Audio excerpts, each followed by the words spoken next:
એવું કહેવાય છે કે કેટલાક રસ્તા માત્ર મંજિલ સુધી નથી પહોંચાડતા, પણ આત્માને પરમાત્મા સુધી જોડી દે છે.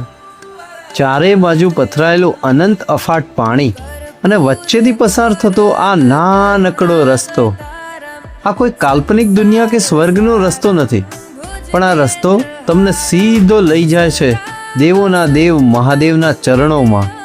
આ છે આપણા ગુજરાતના અરવલ્લી જિલ્લામાં ભિલોડા પાસે આવેલું પૌરાણિક ભવનાથ મહાદેવનું મંદિર.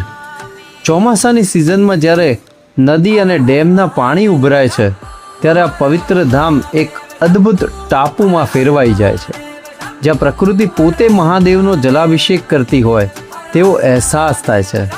જો તમે પણ ભાગદોડ ભરી જિંદગીથી દૂર માનસિક શાંતિ શોધતા હો, તો આ સ્થળની મુલાકાત એકવાર ચોક્કસ લેવા જેવી છે. હર હર મહાદેવ.